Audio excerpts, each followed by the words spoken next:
Olá, bem-vindos para mais um estudo da obra Memórias de um Suicida, mediunidade de Ivone Pereira, ditado pelo espírito Camilo Castelo Branco.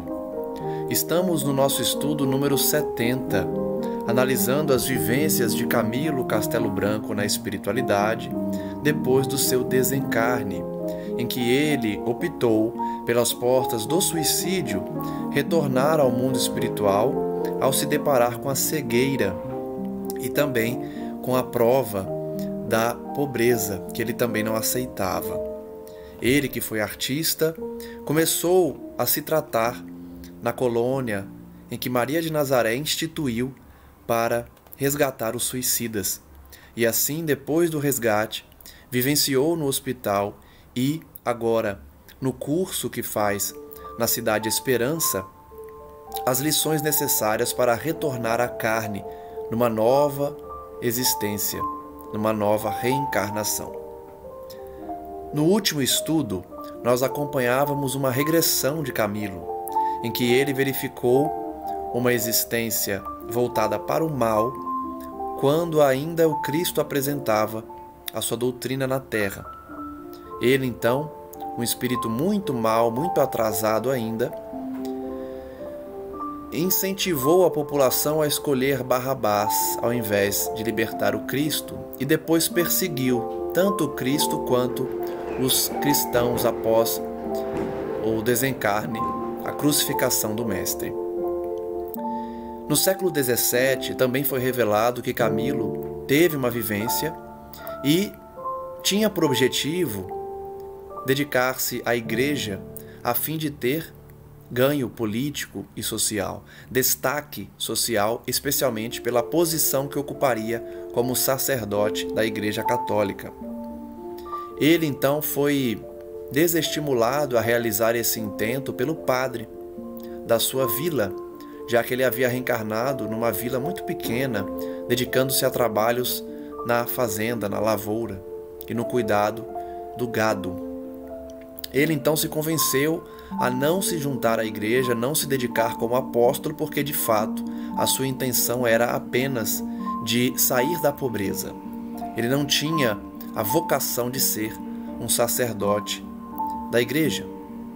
Conheceu então uma moça, se apaixonou por ela, prometeram casamento, porém ela o traiu, porque fugiu com um rapaz já bem-sucedido, mais bonito, com uma estabilidade financeira, que visitou a cidade e a levou para casar com ela na cidade em que ele residia. Camilo, então, nessa época, nessa encarnação, não perdoou os dois e decidiu se dedicar sim à igreja para ter poder e poder se vingar desses dois. É nesse estágio em que paramos no último estudo, quando vemos que Camilo descreve a sua condição nessa existência em que procurou dedicar-se sim à igreja para se vingar desses dois, dessa moça que acabou o abandonando e desse rapaz que a cortejou e a levou embora. Ele diz então que a morte do seu pai, que era um tirano doméstico e que tinha ideias reformistas, ou seja, contra a igreja, fez com que ele alimentasse ainda mais essa ideia de se tornar um sacerdote, apenas para se vingar da sua ex-companheira, que havia fugido com aquele rapaz. Ele diz então que a morte do seu pai simplificou a realização desse projeto, afastando as razões apresentadas por sua mãe, que pedia que ele se dedicasse à propriedade, se dedicasse à economia que eles tinham ali naquela vila, e que ele cortejasse outras moças, esquecendo então aquela que havia o abandonado.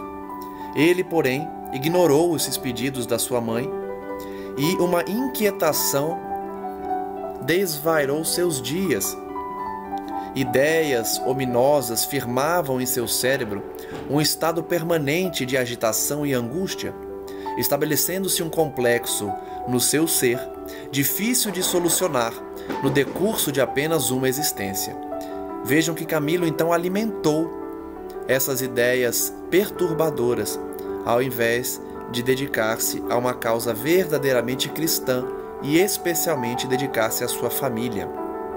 Seguidamente, presa de pesadelos alucinatórios, sonhava noites a fio que meu velho pai, assim como outros amigos falecidos, voltavam do túmulo, a fim de me aconselharem a deter-me na pretensão adotada com vistas ao futuro, preferindo o consórcio honesto com alguma de minhas companheiras de infância, pois era esse o caminho mais digno para facultar-me tranquilidade de consciência e ventura certa. Então vejam que Camilo, alimentando essas ideias erradas de dedicar-se à igreja apenas para ter poder, ele foi visitado em espírito por seu pai, durante o desdobramento pelo sono. Ele adormecia, se encontrava com seu pai e com amigos também espirituais, que o aconselhavam a não fazer aquilo, a não realizar a sua entrada no sacerdócio da igreja apenas para dedicar-se aos seus interesses pessoais e especialmente para vingar-se da sua ex-companheira. Ele, porém, ignorou esses chamados e buscou, sim, continuar perturbando a sua mente com aquelas ideias. Os conselhos que esses amigos davam, e também o seu pai, era que ele se casasse com uma das moças da vila, justamente para abandonar aquelas ideias de perseguição e de vingança, porque esse era o caminho mais digno a tomar, e que traria a ele paz de consciência. Porém, como ele tinha esse ressentimento por Magda, que é o nome dessa moça que o traiu e fugiu com outro, ele não teve compatibilidade de sentimento para buscar outros caminhos. As impressões, então, que o pai dele e esses amigos espirituais deixavam nele eram ignoradas. E ele acabou alimentando as mesmas ideias que o levariam aos deslizes perante a lei divina. Ele, então, seguiu naquela ideia, se tornou um sacerdote da igreja, com grande facilidade. A Companhia de Jesus, famosa pelo poderio exercido em todos os setores da sociedade, regidas pela legislação católico-romana e pelos feitos e realizações que nem sempre primaram pela obediência e o respeito às recomendações do excelso patrono, de cujo nome usou e abusou, proporcionou-me auxílios inestimáveis, vantagens verdadeiramente inapreciáveis. Então ele entrou facilmente na chamada Companhia de Jesus, que nem sempre seguiu as orientações do Mestre e, portanto, não esteve de fato na Companhia de Jesus. Era uma companhia dedicada ao Cristo, porém, muitas vezes havia desviado do seu caminho, preferindo então os interesses pessoais, a dominação pelo poder e, principalmente, a construção de um império, de uma força que pudesse ter influência política. Camilo, então, adentrou-se nesse grupo, instruiu-se de forma brilhante e rápida na sombra dessa companhia, como tanto desejava desde a infância. Ele absorvia, então, sequioso manancial de ilustração que ofertavam nessa comunidade, a observarem as suas ambições frementes, um fácil instrumento que ele seria para se amoldar sob o férreo domínio de suas garras. Então a própria companhia percebeu essas ambições do Camilo e se aproveitaram dessa condição para usá-lo também. Ele diz que era como se a sua inteligência apenas recordasse do que era dado a aprender, tal o poder de assimilação que em suas faculdades existia. Ele, de fato, tinha muita facilidade para o aprendizado, para a inteligência. A sua gratidão, por sua vez, não conheceu limites. Ele prendia-se à companhia com todas as forças de que tinha a sua alma ardorosa. Obedecia aos seus superiores com zelo fervoroso, servindo-os a contento, indo mesmo ao encontro dos seus desejos. Então ele, de fato, se dedicou à Companhia de Jesus, a esse grupo da igreja dedicado, então, ao sacerdócio. Fazia todas as vontades dos seus instrutores. os interesses da igreja, como do clero, da organização em foco, aprendeu a respeitar e servir acima de todas as demais conveniências, fossem quais fossem, tal como bem assentaria a um vero jesuíta. Vejam que Camilo então se dedicou à igreja, porém aos dogmas, não se importando se a sua conduta estava contrária aos ditames do Cristo, porque ele estava obedecendo cegamente aos seus superiores. Ele diz: não me referirei à causa divina, não a exposei, dela não cogitando, a fim de edificar minha alma com as claridades da justiça e do dever. Então vejam, ele próprio afirma, não se dedicou à causa divina, se dedicou apenas aos seus interesses pessoais.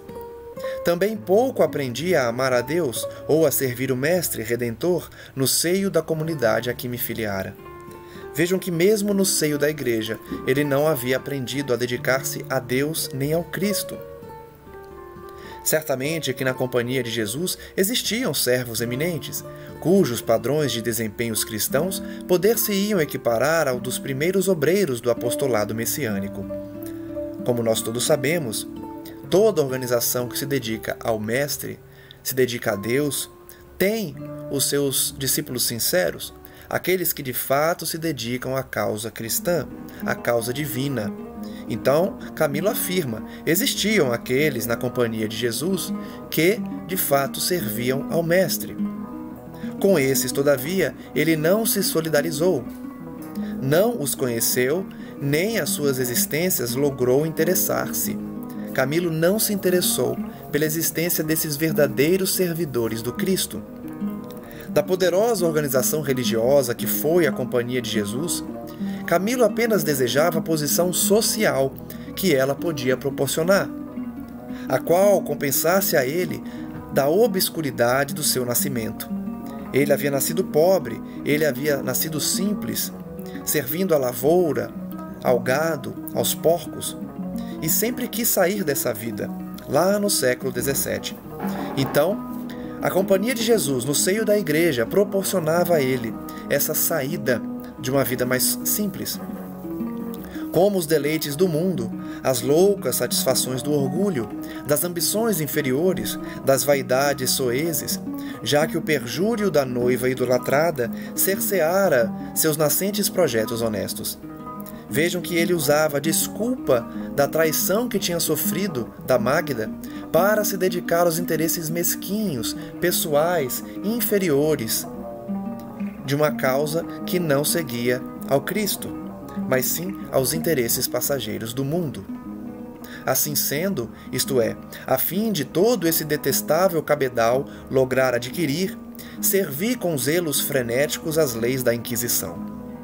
Que tristeza! Camilo então havia participado da Inquisição, porque formou-se sacerdote e passou então a perseguir todos que eles consideravam inimigos da igreja. Perseguiu, denunciou, caluniou, intrigou, mentiu, condenou, torturou e matou.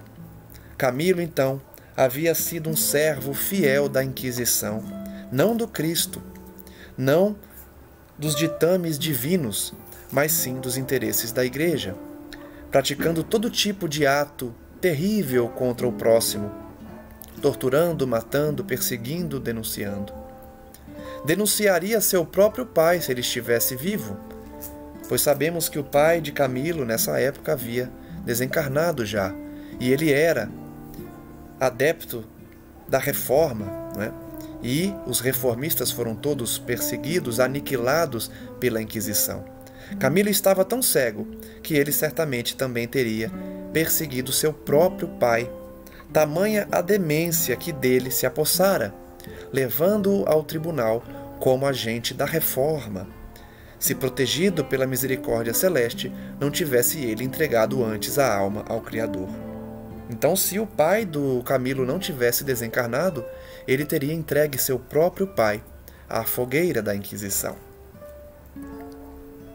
Não o fazia, porém, propriamente com requintes de maldade, Meu intento era servir os superiores, engrandecer a causa da companhia, provar com dedicação imorredoura e incondicional a gratidão que me avassalara a alma apaixonada, pelo amparo que me haviam dispensado. Então vejam que, apesar de servir à Inquisição, Camilo não era propriamente mau. Ele não praticava maldades extremas com a Inquisição. Ele queria agradecer aos seus superiores que tinham acolhido ele quando ele foi abandonado pela Magda, pela sua ex-companheira que fugiu com o soldado, com o militar. Então ele era mais ignorante do que mau. Ele queria servir aos seus superiores como uma forma de contraprestação pelo acolhimento que ele teve naquela companhia. Foi ele mesmo vítima da mesma instituição, porque, reconhecendo-se submisso, penhorado pelos favores recebidos, exploravam os chefes maiorais esses sentimentos, induzindo Camilo à prática de crimes abomináveis, certos de sua impossibilidade de tergiversação. Então vejam que o próprio Camilo foi vítima da igreja, foi vítima da companhia de Jesus, que de fato não era companhia de Jesus, estava somente dedicando-se aos interesses da igreja. Ele foi vítima também porque os seus superiores, percebendo que ele era um servo totalmente fiel e que obedecia cegamente às ordens dos superiores, fez com que ele cometesse crimes terríveis, sendo, portanto, impossibilitado de qualquer insubmissão. Se, ao invés desta, eu optasse por alguma comunidade franciscana, ter-me-ia certamente educado, transformando-me numa alma de crente, incapaz de práticas danosas. Olha que curioso.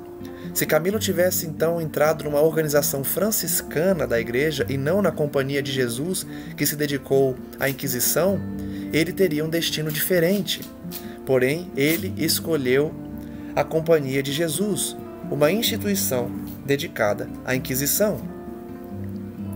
Pelo menos ter-me-ia habituado à honradez dos costumes, ao respeito ao nome do Criador, ao interesse pelas desgraças alheias, pensando em remediá-las, porque nós sabemos que os franciscanos, de fato, se dedicam à caridade cristã verdadeira.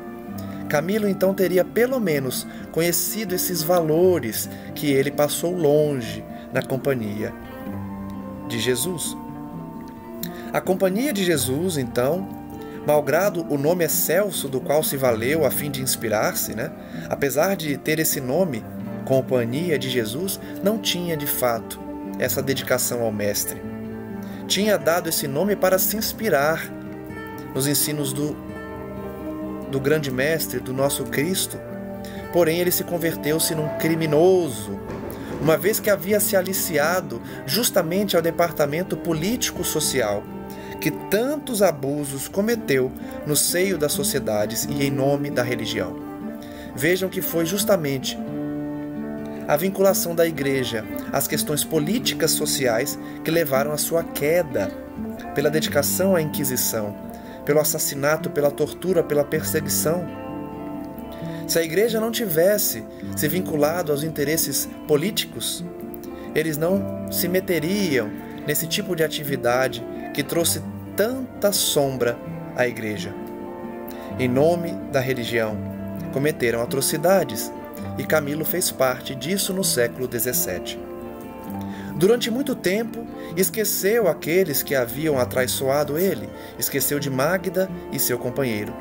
Não os procurou, não se importou o destino que tinham tomado. A verdade é que se transferiram para a Holanda, onde Jacinto de Ornelas se incumbira de certa missão militar. Mas um dia, o acaso me pôs novamente na presença deles. Então vejam que Camilo não se preocupou com o destino de Jacinto e Magda, que haviam o traído.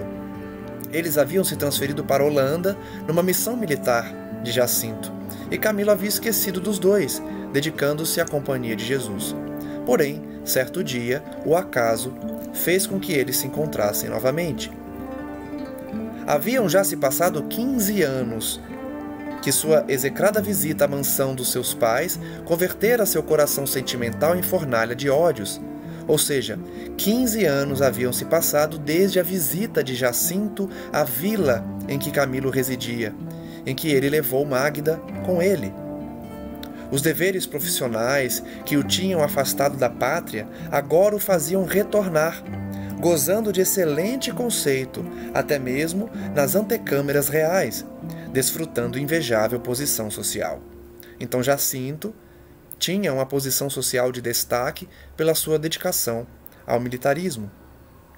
Ao vê-lo, obrigado a apertar-lhe a mão em certa cerimônia religiosa, fi-lo como a um estranho, sentindo, não obstante, que o coração fremia em meu peito, enquanto a antiga rivalidade, as doridas angústias experimentadas no passado fervilhavam tumultuosas à sua vista, prevenindo-me de que, se o sentimento de amor por Maria Magda desaparecera, sufocando-me na vergonha do perjúrio indigno, no entanto, a chaga aberta então sangrava ainda, clamando por desforras e represálias. Então, quando Camilo foi obrigado a cumprimentar Jacinto numa cerimônia religiosa, ele percebeu que todos os ódios que ele sentiu por eles haviam surgido novamente. O sentimento que ele tinha por Maria Magda, de amor, foi sufocado pela vergonha do perjúrio, e a chaga aberta ainda sangrava, pedindo vinganças. Camilo procurou observar a vida de tão odiado varão, ou seja, a vida de Jacinto, seus passos de adepto da reforma, seu passado como seu presente, o que fazia, o que pretendia, como vivia, o grau de harmonia existente no lar doméstico e até as particularidades de sua existência, graças ao experimentado corpo de espiões que lhe ficavam às ordens, como bom agente do santo ofício que ele era. Então vejam que Camilo usou da sua influência na igreja, no chamado Santo Ofício, para perseguir aqueles adeptos da reforma. E ele fez com que seus espiões então vigiassem Jacinto, descobrissem todos os detalhes da sua vida. Jacinto, de Ornelas, era feliz com a esposa, amavam-se terna e fielmente. Tinham filhos, aos quais procuravam educar nos preceitos de boa moral. Maria Magda, dama formosa e cortejada, que se impunha na sociedade por virtudes inatacáveis, apresentava a beleza altiva e digna das suas 33 primaveras. E desorientado, enlouquecido por 1000 projetos nefastos e degradantes, ao vê-la pela primeira vez, depois de tantos anos de ausência, senti que não a esquecera, como a princípio supusera, que a amava ainda para a desventura de todos nós.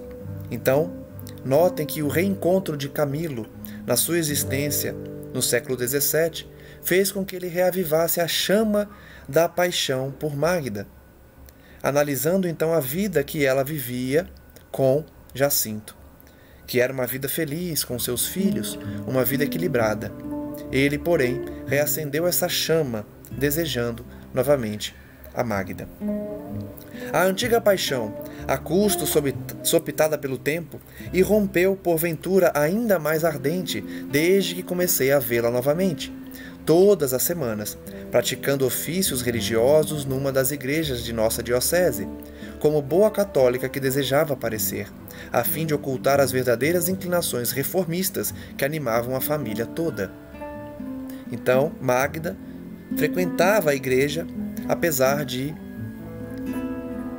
forma oculta, apreciar os princípios da reforma. Desejei então atraí-la e cativá-la.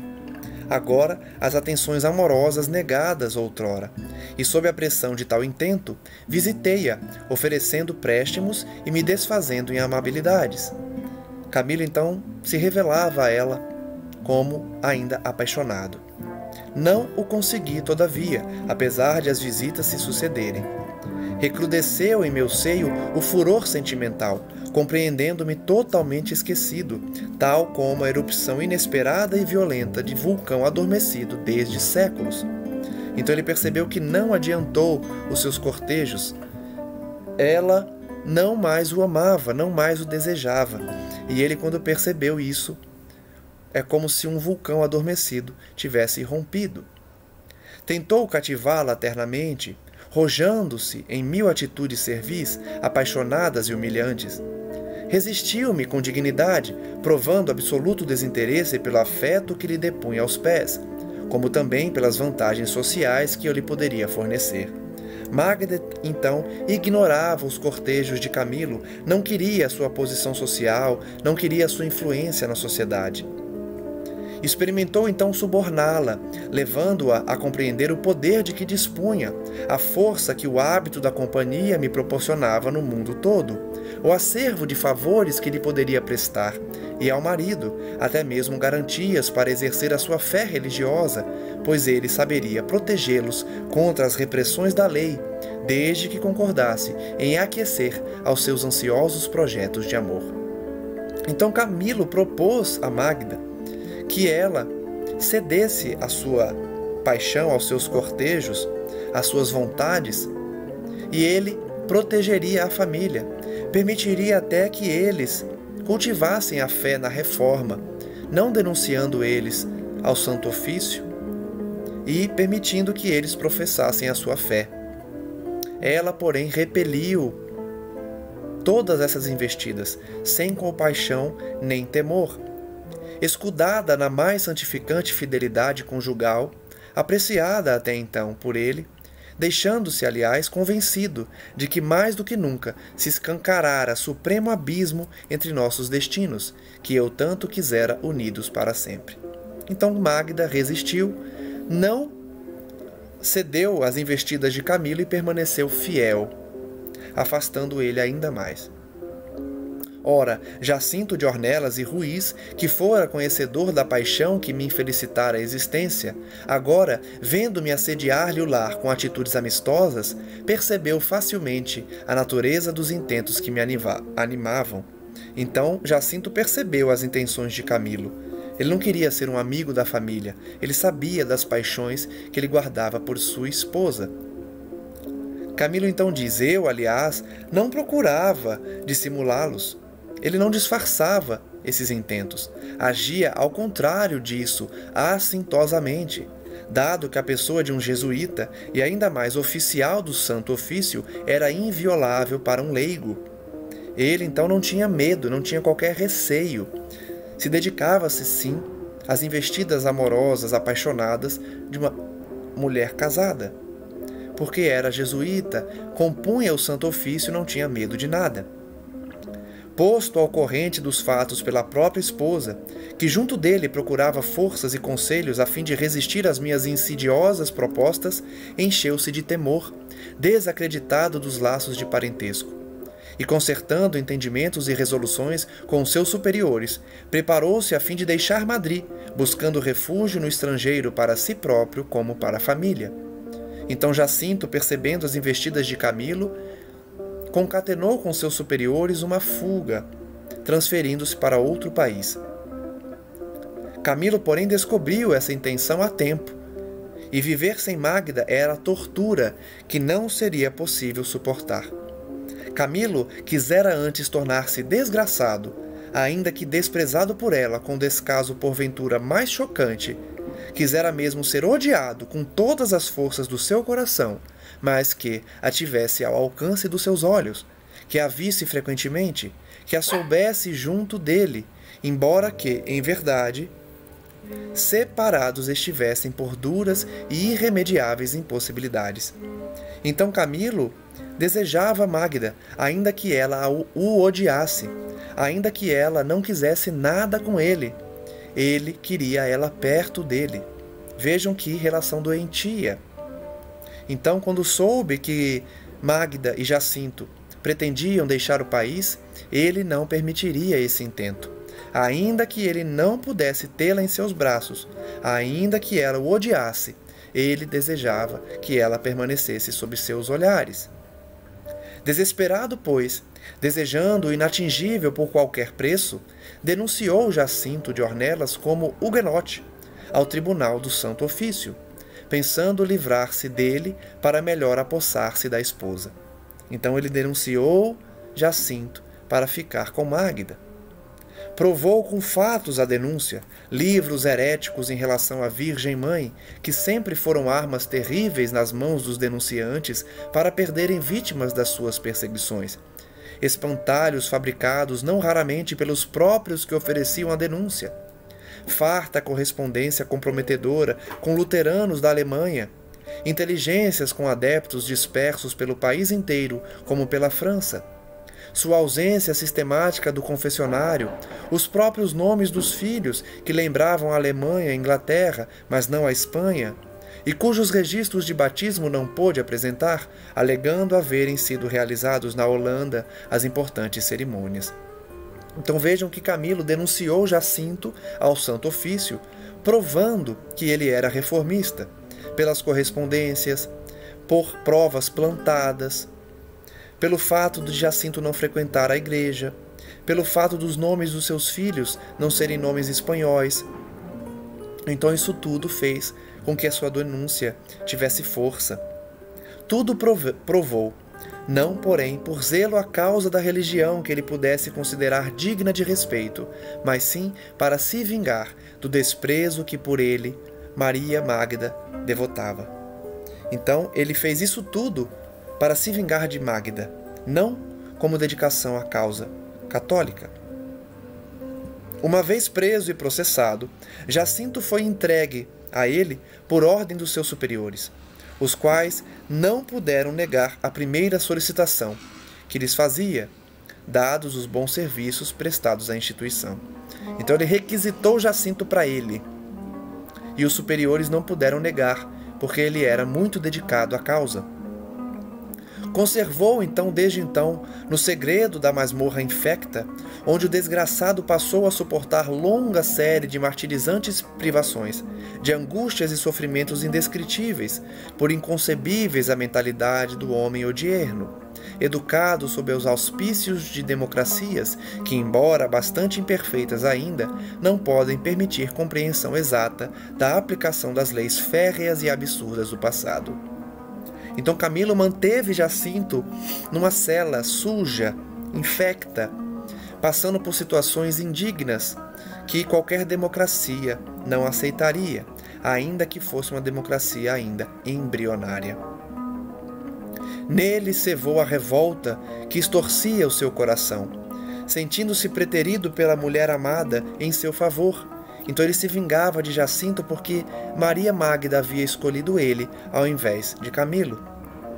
O seu despeito inconsolável e o ciúme nefasto que alucinava desde tantos anos inspiravam-se nele gêneros de torturas ferazes, aos quais ele aplicava, possuído de demoníaco prazer, recordando as faces rosadas de Maria Magda, que ele não beijara jamais.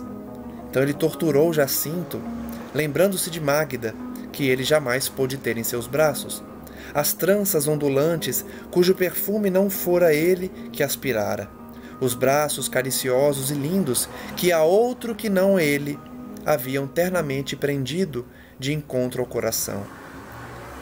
Camilo então cobrou, infame e satanicamente, a Jacinto de Ornelas e Ruiz, na sala de torturas do Tribunal da Inquisição, em Madrid, todos os beijos e carícias que ele roubara daquela a quem amara até a loucura e o desespero.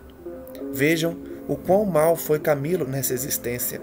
Ele torturou Jacinto porque Maria Magda não escolhera ficar com ele. Então todas as carícias, os beijos, as trocas de afeto entre Jacinto e Magda, ele cobrou como tortura a Jacinto na Santa Inquisição. Camilo fez que lhe arrancassem as unhas e os dentes, que lhe fraturassem os dedos, que lhe deslocassem os pulsos, que lhe queimassem a sola dos pés até chagá-las, mas lentamente, pacientemente, com lâminas aquecidas sobre brasas, que lhe açoitassem as carnes, retalhando-as, e tudo a pretexto de salvá-lo do inferno por haver anatematizado, obrigando-o a confissões de supostas conspirações contra a Igreja, sob cujo nome me acobertei para a prática de vilezas. Então vejam a quantidade de torturas que ele impôs a Jacinto, tudo em nome da igreja, como se estivesse ali salvando a alma de Jacinto porque era um pecador, quando na verdade cometia os maiores pecados contra as leis divinas, o próprio Camilo. E especialmente porque o fundo das suas intenções era a vingança por ele ter conquistado a sua antiga paixão. Presa de enlouquecedoras inquietações, Magda me procurou, suplicou então por entre lágrimas trégua e compaixão, lembrou a Camilo da sua qualidade de parente próximo, como também a qualidade de Jacinto, também parente, os dias longínquos da infância encantadora, desfrutados no doce convívio campestre, entre as alegrias do lar doméstico, protegido ambos pela intimidade de quase irmãos. Então, Magda suplicou a Camilo que tivesse piedade, que lembrasse dos tempos em que eles viveram como quase parentes na vila em que cresceram. Cínico e cruel, respondi-lhe, interrogando se fora pensando em todos aqueles detalhes inefáveis de nossa juventude, consigo mesma, ou certamente com Jacinto, consertar a traição abominável que me infligira. Camilo então não perdoava Magda. Falou-me dos filhos, que ficariam à mercê de duríssimas consequências com o pai acusado pelo Santo Ofício. E ainda mais, se viesse ele a morrer em vista do encarceramento prolongado, concluindo por suplicar, banhada em pranto, a vida e a liberdade do marido, como também a minha proteção a fim de se refugiassem na Inglaterra. Ela pediu então em nome dos filhos, que sofreriam o fato do pai ser acusado pelo Santo Ofício, e se ele viesse a morrer, a condição terrível que os filhos ficariam, pedindo então a proteção dele para que se transferissem. Camilo falou então, após lançar-lhe em rosto o odioso fel que extravasava de sua alma, vendo-a à mercê de suas resoluções. Terás de retorno teu marido, Maria Magda, mas sob uma condição, da qual não abrirei mão jamais. Entrega-te, seja minha, consente em aliar tua existência à minha, ainda que ocultamente, e te restituirei sem mais incomodá-lo. Então veja a proposta terrível que Camilo fez a ela. Ele soltaria Jacinto se ela se entregasse a ele. Relutou a desgraçada ainda durante alguns dias. Todos os arrazoados que uma dama virtuosa, fiel à consciência e aos deveres que lhes são próprios, poderia conceber, a fim de eximir-se à prevaricação. Minha antiga noiva apresentou a minha sanha de conquistador desalmado e inescrupuloso. Então ela preservou a sua condição digna, não se entregou a Camilo, resistiu por alguns dias, mantendo-se fiel ao matrimônio. Por entre lágrimas e súplicas, no intuito de demover Camilo da sua resolução indigna. Mas ele, irredutível e bárbaro, tal como ela própria, quando outrora lhe suplicara, desesperado ao me reconhecer abandonado, que se amerceasse de mim, não atraiçoando meu amor em benefício de Jacinto. Então ele diz que não perdoou, não aceitou as súplicas de Maria Magda, da mesma forma que ela não tinha aceitado as suas súplicas quando o abandonou. Aquela mulher que eu tanto amara, que teria feito de mim o esposo escravo e humilde, tornara-me feroz com o perjúrio em favor de outro. Levantavam-se então das profundezas do meu ser psíquico as remotas tendências maléficas que em Jerusalém, no ano de 33, me fizeram condenar Jesus de Nazaré em favor da liberdade do bandoleiro Barrabás. Então vejam que a existência antiga de Camilo, quando ele viveu ao tempo de Jesus, preferindo Barrabás e perseguindo o Cristo e aos cristãos, tinha retornado aquele sentimento ao Camilo do século XVII, voltando à sua vileza, à sua maldade daquela época. Aliás, existia muito de capricho e vaidade nas atitudes que me levavam a desejar a ruína de Magda. E enquanto o casal execrado sofria o drama pungente que o homem moderno não compreende, senão através do colorido da lenda, eu me rejubilava com a satisfação de vencê-la, despedaçando-lhe a felicidade que incomodava meu orgulho ferido. Então vejam como Camilo mal despedaçava o sentimento de Magda, fazendo ela ceder pouco a pouco ao ver o seu marido sofrer tanto, torturado nas masmorras do Santo Ofício. Quando, alguns dias depois do nosso entendimento, a desventurada noiva da minha juventude, descendo à sala de torturas, contemplou o espectro a que se reduzira seu belo oficial de mosqueteiros, não mais trepidou em aceder aos meus ignóbeis caprichos. Então, quando Magda viu o estado terrível que seu marido ficou, após as torturas terríveis que Camilo impôs, ela decidiu ceder. Eu a conduzira até ali, propositadamente, a título de visitá-lo, observando que sua relutância ameaçava prolongar-se. Para suavizar os sofrimentos do marido, furtando-a as torturas diárias que o extenuavam, a fim de conservar aquela vida para ela preciosa sobre todos os demais bens, e a qual minha sanha assassina ameaçava exterminar, a infeliz esposa curvou-se ao algoz, imolou-se para que de seu sacrifício resultasse a libertação, a vida do pai dos seus filhos muito queridos.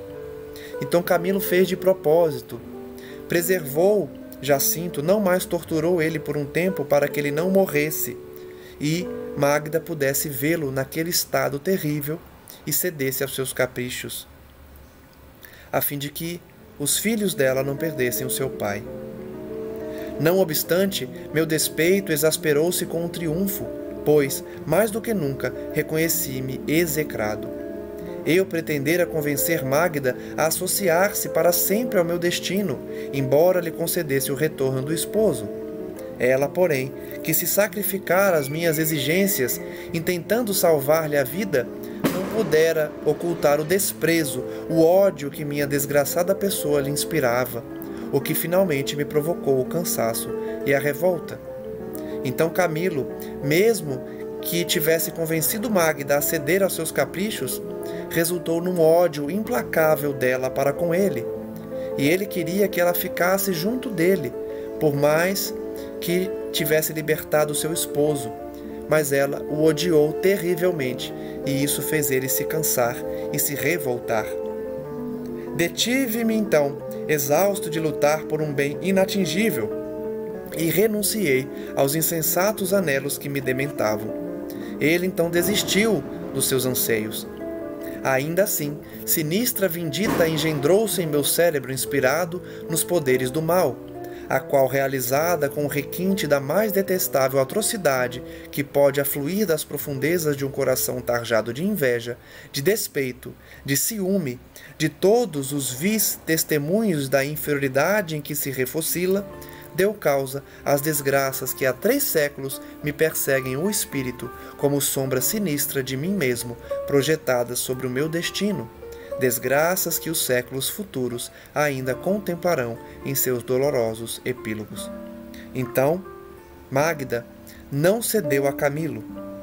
Viu seu marido num estado terrível e sentiu um ódio terrível também por Camilo, e isso fez ele desistir dos seus anseios, desistir da sua sanha, da sua perseguição. Então, todas aquelas atitudes de Camilo fez ele responder nas sucessivas existências posteriores pelo acúmulo de maldades cometidas contra Jacinto e Magda. Maria Magda pedira-me a vida e a liberdade do marido e comprometi a conceder-lhes.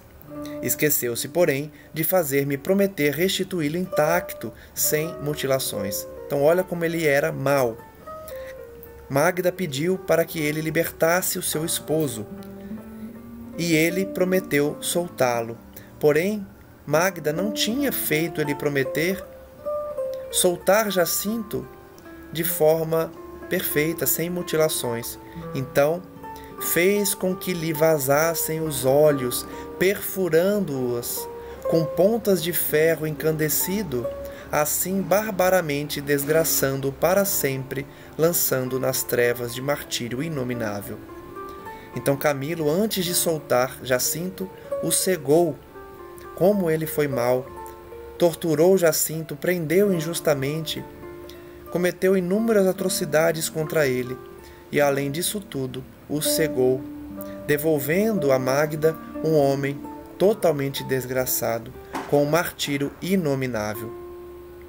Sem se aperceber de que existia um Deus todo-poderoso a contemplar tudo aquilo do alto da sua justiça, o seu ato abominável, que arquivara nos refolhos de sua consciência como refletido num espelho, a fim de acusá-lo e exigir inapeláveis resgates através dos séculos.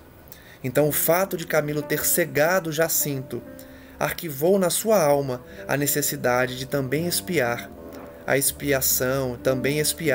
a provação da cegueira. E notem que ele não nasceu cego. Vejam como a lei divina é misericordiosa. Apesar de Camilo, na sua vivência no século XVII, ter cometido tantas atrocidades contra Jacinto e ter cegado ele, a sua cegueira só veio quando ele já estava maduro, quando ele já estava se aproximando da velhice. Ele então não suportara aquela expiação e se matou. Então por isso tanto tempo de sofrimento Camilo passou, porque já trazia a expiação, já trazia sua conduta errônea e má do passado, e ainda assim, além disso tudo, se matou. Camilo trazia então, nos registros da sua alma, do seu perispírito, a cegueira imposta a outrem. Ainda hoje, 3 séculos depois desses tristes fatos consumados, recordando tão tenebroso pretérito, fere-me cruciantemente a alma a visão da desgraçada esposa, que, indo a convite meu receber o pobre companheiro no pátio da prisão, ao constatar a extensão da minha perversidade, nada mais fez senão contemplar-me surpreendida para debrulhar-se em pranto, prostrada de joelhos diante do esposo cego, abraçando-lhe as pernas vacilantes, beijando-lhes as mãos com indescritível ternura, recebendo o maltratado e inválido com inexcedível amor, enquanto entre risos chistosos eu chasqueava. Concedi-lhe a vida e a liberdade do homem amado, senhora, tal como constou do nosso ajuste. Não podereis negar a minha generosidade para com a noiva perjura de outro tempo, pois que, podendo agora matá-lo, deponho nos seus braços. Notem os traços de maldade de Camilo nessa época. Ele de fato libertava Jacinto, mas entregava a ele inválido, sofrido, torturado, completamente sem qualquer chances de se reabilitar na existência. E Magda, sofrida, vendo seu marido naquele estado terrível, chorava de joelhos, um pranto doloroso, e ele, mesmo assim, diante daquela cena, ainda ironizou, dizendo que a sua misericórdia tinha soltado seu esposo, já que ele podia ter assassinado. Mas estava escrito, ou eu assim o quisera, que Maria Magda continuaria galgando um calvário áspero e tempestuoso, irremediável para aquela desventurada existência. Jacinto de Ornelas e Ruiz, inconformado com a situação inesperada quanto deplorável, não desejando tornar-se um estorvo nefasto à vida de sua dedicada companheira, que passara a chefia do lar, desdobrando-se em atividades heróicas, abandonada pelos amigos que temiam as suspeitas do mesmo tribunal que julgara seu marido, esquecida até mesmo por mim, que me desinteressara de sua posse, exausto das inúteis tentativas para me tornar amado, Jacinto, que a ela própria, como aos filhos, desejara salvar da perseguição religiosa, que fatalmente se estenderia contra todos da família, suicidou-se 2 meses depois de obter a liberdade, auxiliado no gesto sinistro pelo próprio filho mais jovem, que na inocência dos seus 5 anos entregara ao pai o punhal por este solicitado discretamente, e o qual acionou encostando a garganta, enquanto a outra extremidade era apoiada sobre os rebordos de uma mesa, pondo assim termo à existência. Que tristeza!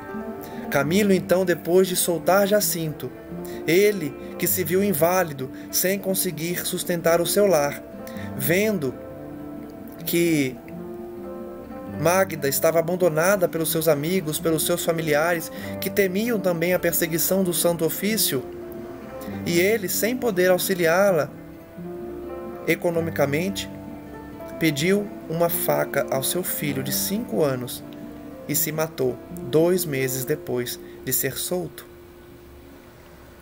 Maria Mágida voltou para a aldeia natal com os filhos, desolada e infeliz.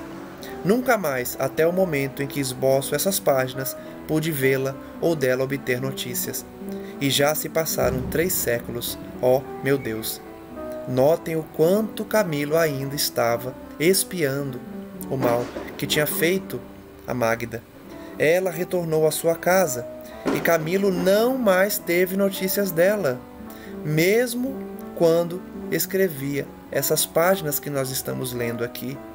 Olha quanto tempo havia se passado e Camilo não tinha mais notícias dela, mesmo reencarnando como Camilo Castelo Branco, mesmo ficando cego, mesmo se matando, sendo resgatado, começando a escrever essa obra, ele não teve notícias de Mágida. O arrependimento não tardou a iniciar vigorosa reação em meu amesquinhado ser.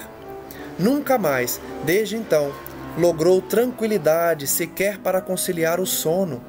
Indescritível estado de superexcitação nervosa trazia-me invariavelmente atordoado e surpreendido, fazendo-me reconhecer a imagem de Jacinto de Ornelas, martirizado e cego por toda parte onde me encontrasse, tal se houver estampado em minhas retentivas indelevelmente. Então Camilo, depois disso tudo, passou a não ter mais paz. Via o Jacinto, nas suas visões, torturado, cego, e isso trazia a ele uma superexcitação nervosa que sequer possibilitava o sono. Posso mesmo asseverar que meu desejo de emenda teve início no momento justo em que, entregando Jacinto à sua mulher, a esta vi prostrar-se diante dele, cobrindo-lhe as mãos de ósculos e de lágrimas, como a testemunhar no ápice do infortúnio, não sei que sentimento sublime de amor e compaixão que eu não estava à altura de compreender.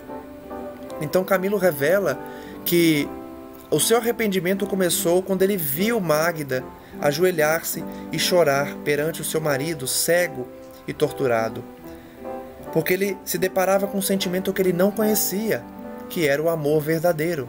A partir dali ele começou a se arrepender, apesar de sofrer ainda por muito tempo. Desse momento em diante, procurei evitar cumprir as tenebrosas ordens de meus superiores, o que lentamente, me induzindo à inobservância dos deveres à minha guarda confiados, me fez cair das boas graças em que até então vivia e mais tarde me levou ao cárcere perpétuo. Então notem que a igreja, o Santo Ofício que Camilo se dedicou, acabou traindo ele também, porque quando viu Mágida chorar perante o seu esposo, ele parou de obedecer às ordens dos seus superiores, vindo então a ser preso perpetuamente por desobedecer essas ordens.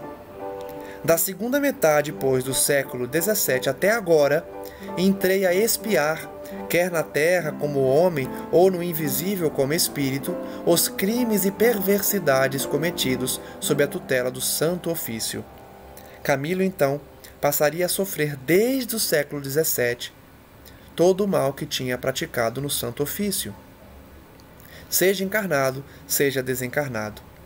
Há arrependimento sincero e que eu vos garanto, meus amigos, existir inspirando todos os meus atos, há me encorajado a enfrentar situações de todos os matizes do infortúnio, contanto que de minha consciência se apagar venha a nódoa vexatória de me ter prevalecido do nome augusto do divino crucificado para a prática de ações criminosas.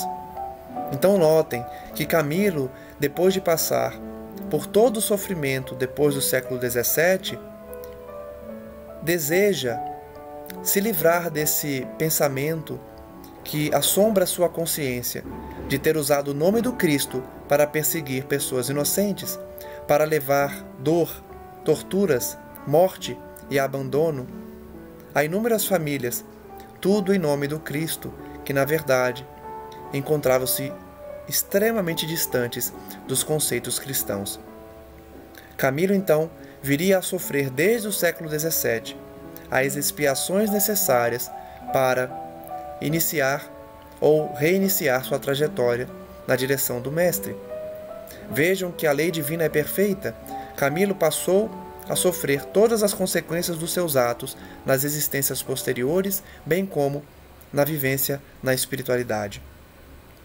Mas de forma muito misericordiosa, passando a perceber a sua condição inferior antes de despertar para uma nova existência.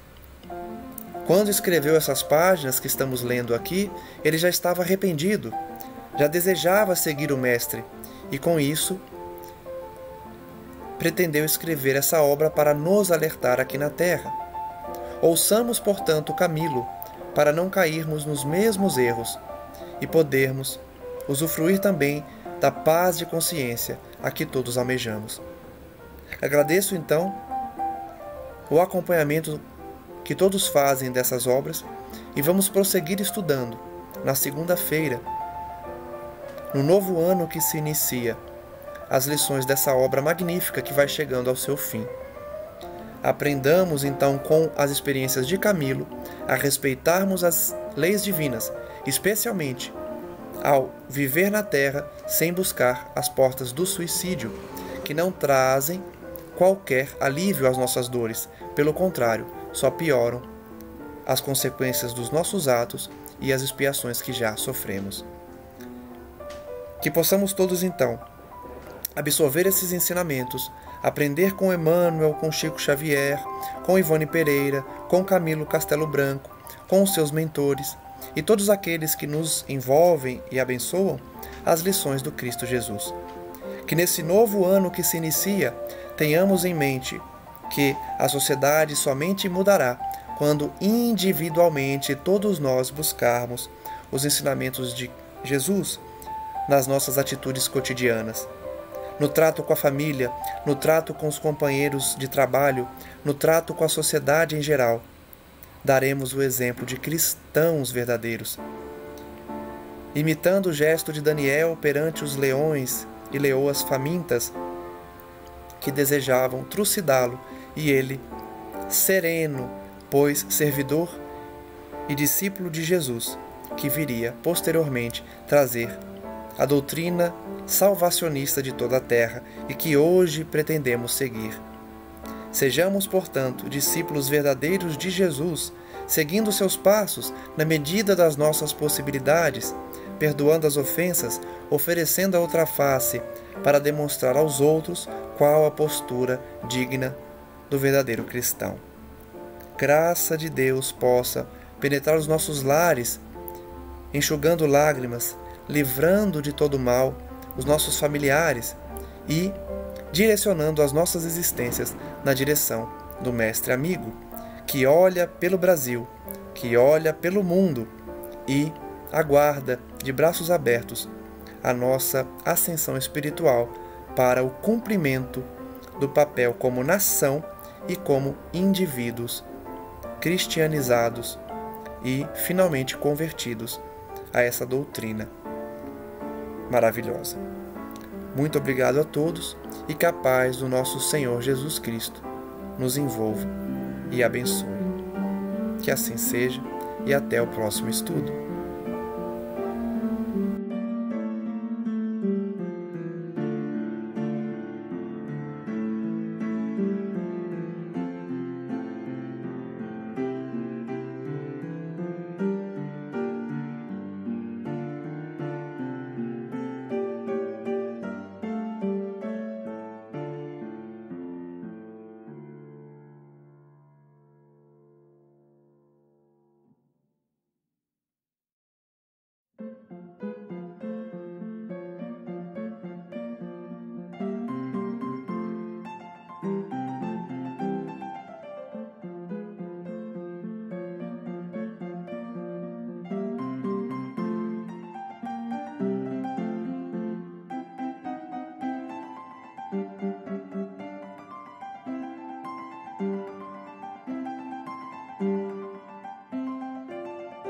Amém.